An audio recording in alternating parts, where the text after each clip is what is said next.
श्री कृष्ण जन्माष्टमी के बाद परंपरा के अनुसार छठवें दिन बाल गोपाल की छठी मनाई जाती है। हिंदू मान्यता के अनुसार जैसे घरों में शिशु जन्म के 6 दिन बाद छठी का आयोजन होता है, उसी तरह भगवान श्री कृष्ण के जन्म के बाद भी ये उत्सव धूमधाम से मनाया जाता है। इसे लड्डू गोपाल की छठी भी कहा जाता है। इस अवसर पर मंदिरों और घरों में विशेष पूजा, भोग और उत्सव का आयोजन करा जाता है। दोस्तों, इस साल 2025 में जन्माष्टमी का पर्व 16 अगस्त को मनाया जा चुका है।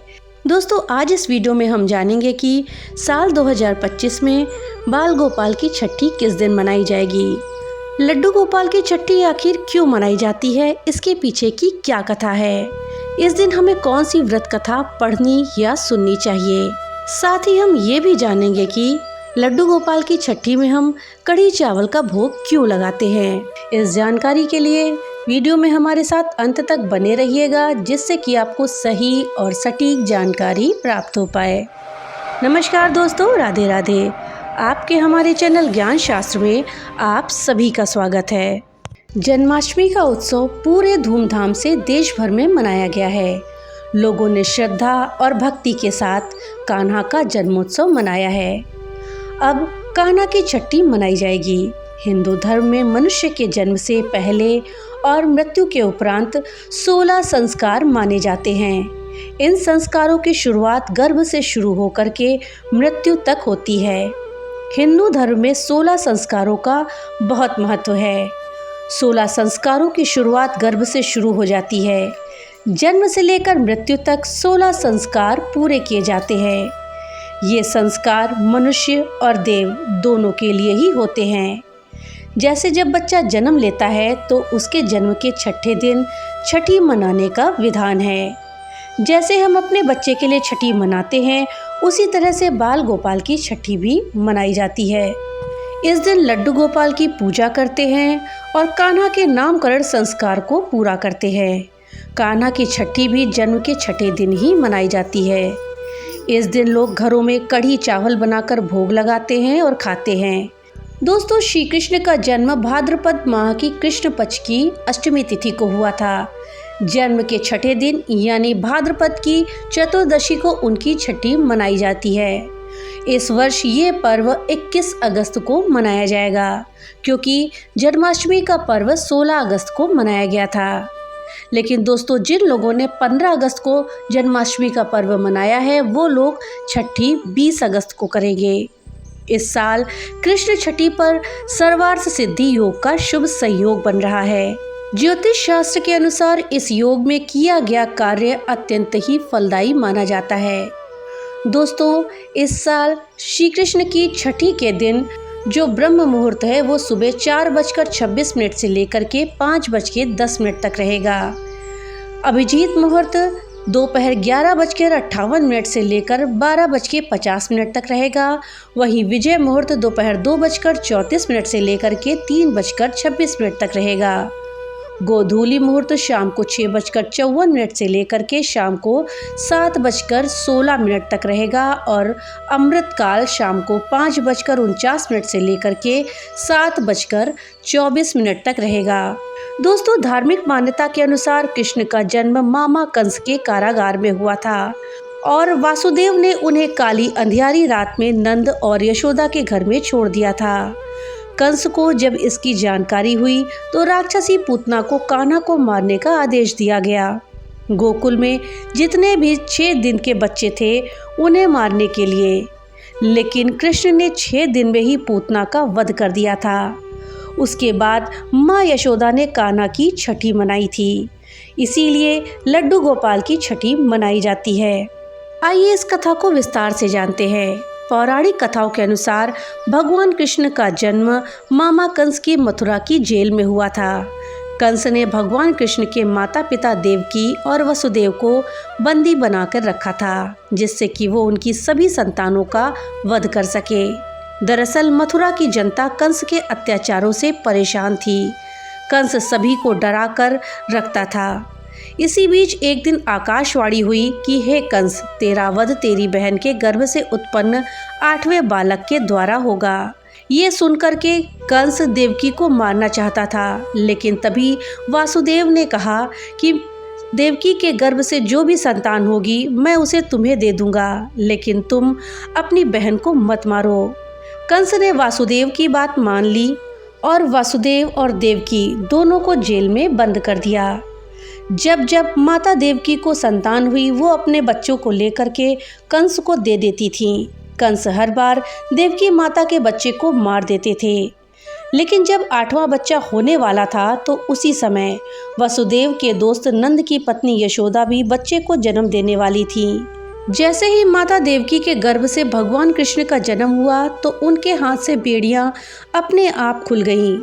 अपने बेटे को जीवित रखने के लिए वासुदेव सबसे छिपाकर भगवान कृष्ण को यमुना नदी के जरिए गोकुल लेकर के गए, जहां उन्होंने भगवान कृष्ण को अपने दोस्त नंद और माता यशोदा को सौंप दिया और उनकी बेटी को अपने साथ ले आए। जब यह सूचना कंस तक पहुंची कि वसुदेव देवकी का बच्चा पैदा हो गया है तो वो तुरंत जेल पहुंचा। उन्होंने देवकी के हाथ से नवजात कन्या को छीना और पृथ्वी पर पटक दिया, लेकिन तुरंत ही वो कन्या आकाश में उड़ गई। इसी के साथ एक आकाशवाणी हुई, अरे मूर्ख, मुझे मारने से कुछ नहीं होगा, तेरा काल तो वृंदावन पहुंच चुका है, वो जल्दी ही तुझे तेरे पापों का दंड देने के लिए आएगा। ये सुनने के बाद कंस ने राक्षसी पूतना को आदेश दिया कि वृंदावन में जाकर जिन बच्चों ने अभी अभी जन्म लिया है उन्हें तुम्हें मारना है। लेकिन कृष्ण जी ने 6 दिन के अंदर पूतना का वध कर दिया, जिसके बाद यशोदा माता ने कान्हा की छठी मनाई। दोस्तों, एक कथा के अनुसार जब कंस ने 6 दिन के अंदर सभी बच्चों को मारने का आदेश दिया था तो ये सूचना सुनकर के यशोदा माता घबरा गई थीं। इसके बाद यशोदा जी ने माता पार्वती का ध्यान किया और उनसे कान्हा की सुरक्षा की प्रार्थना करी। माता पार्वती की एक शक्ति कृतिका सूर्य की किरण है। उन्होंने कार्तिकेय भगवान का पालन पोषण किया था। कृतिका माता ही छठी माता हैं। उन्होंने देवी पार्वती के आदेश पर भगवान का ध्यान रखा। इससे कोई भी राक्षस यशोदा के घर में प्रवेश नहीं कर सकते थे। तब भगवान ने उन्हें सूक्ष्म रूप से दर्शन देकर कहा, अब से जो भी तुम्हारी पूजा करेगा तुम उनके बच्चों की सुरक्षा के लिए अभय वर देना, लेकिन मुझे इस रूप में राक्षसों का उद्धार भी करना है, इसलिए अपनी छत्रछाया मुझसे हटा लो। कालांतर में यशोदा माता ने कान्हा के जन्म से 6ठे दिन छठी पूजन किया। तभी से श्री कृष्ण की छठी मनाई जाने लगी और तभी से बच्चों की छठी करने की भी परंपरा उठी। कृतिका माता ने भले ही भगवान के आदेश पर उनकी रक्षा नहीं करी और राक्षसों का उद्धार होने दिया, लेकिन यशोदा माता की छठी पूजा व्यर्थ नहीं गई। उन्हीं के बाद से ही आज भी बच्चों के जन्म के बाद छठी पूजन की परंपरा जारी है। बच्चों के जन्म के 6 दिन के बाद छठी पूजन उनकी सुरक्षा आरोग्य के लिए किया जाता है। इसी वजह से हर साल जन्माष्टमी के 6 दिन बाद लड्डू गोपाल जी की छठी का पर्व मनाया जाता है। धार्मिक मान्यता के अनुसार कृष्ण छठी के दिन अगर माताएं इस कथा को सुनती हैं या पढ़ती हैं तो इससे उनके संतान का स्वास्थ्य अच्छा रहता है, साथ ही लंबी उम्र का वरदान भी मिलता है। दोस्तों, जिस दिन कान्हा की छठी मनाई जाती है उस दिन सुबह जल्दी उठ करके स्नान करें और साफ वस्त्र पहने।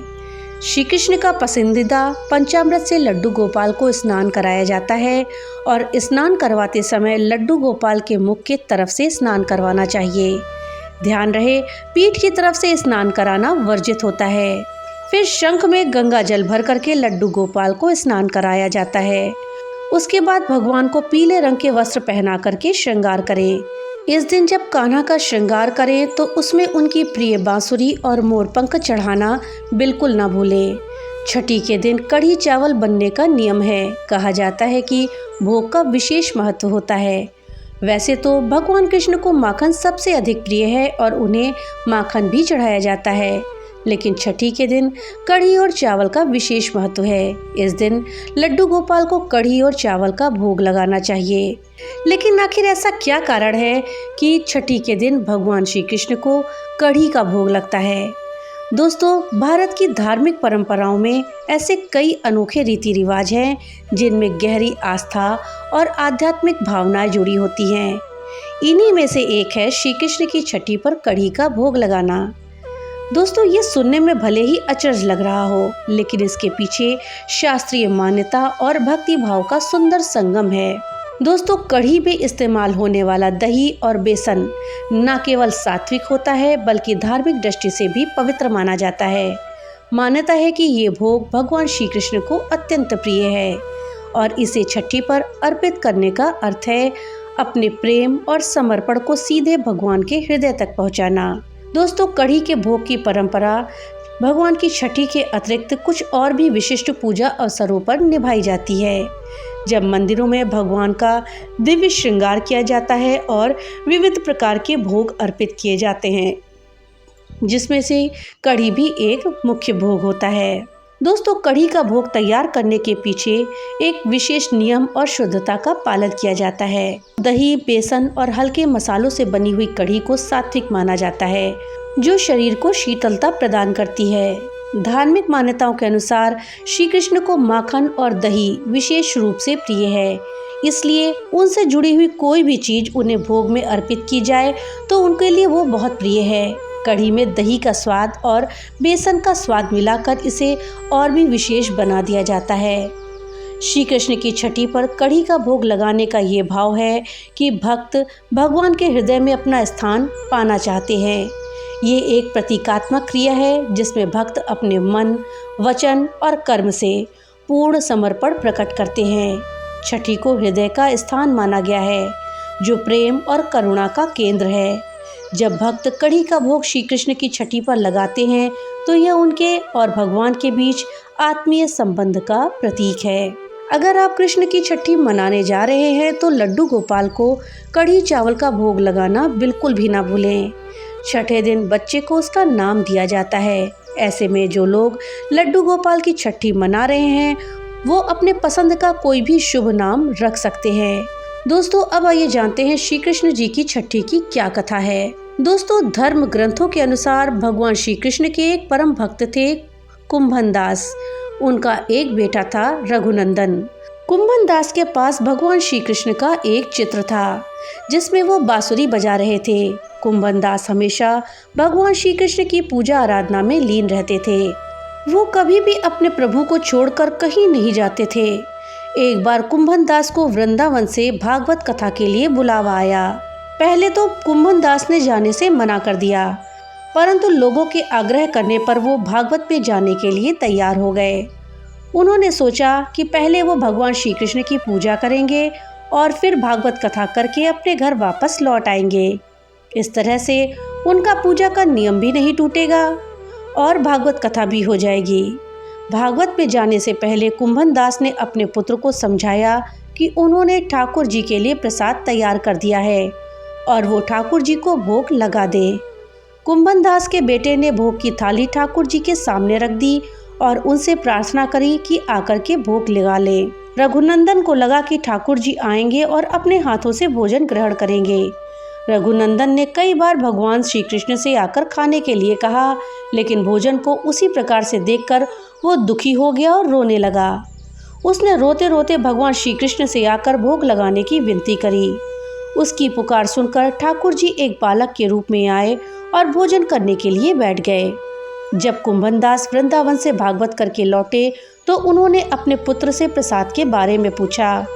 पिता के पूछने पर रघुनंदन ने बताया कि ठाकुर जी ने सारा भोजन खा लिया है।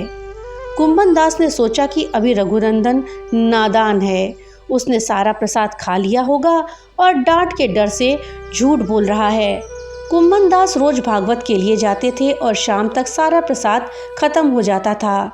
कुंभन दास को लगा कि अब रघुनंदन रोज उससे झूठ बोलने लगा है, लेकिन वो ऐसा क्यों कर रहा है, ये जानने के लिए कुंभन दास ने एक योजना बनाई। उन्होंने भोग के लड्डू बनाकर एक थाली में रख दिए और दूर छिपकर देखने लगे। रोज की तरह उस दिन भी रघुनंदन ने ठाकुर जी को आवाज़ दी और भोग लगाने का आग्रह किया। हर दिन की तरह ही ठाकुर जी एक बालक के वेश में आए और लड्डू खाने लगे। कुंभन दास दूर से इस घटना को देख रहे थे। भगवान को भोग लगाते देखकर वो तुरंत वहां आए और ठाकुर जी के चरणों में गिर गए। उस समय ठाकुर जी के एक हाथ में लड्डू था और दूसरे हाथ का लड्डू जाने ही वाला था, लेकिन ठाकुर जी उस समय वहीं पर जमकर रह गए। तभी से लड्डू गोपाल के इसी रूप की पूजा की जाने लगी। छठी के दिन इस कथा का पाठ करने से भगवान श्री कृष्ण प्रसन्न होते हैं और भक्तों की सभी मनोकामनाएं पूरी करते हैं। तो दोस्तों, ये थी जानकारी भगवान श्री कृष्ण की छठी के विषय में। दोस्तों, आप भगवान श्री कृष्ण की छठी पर उन्हें किस चीज का भोग लगाते हैं, हमें कमेंट बॉक्स में लिख करके जरूर बताइएगा। तो मिलते हैं अगली नई वीडियो के साथ, तब तक के लिए राधे राधे।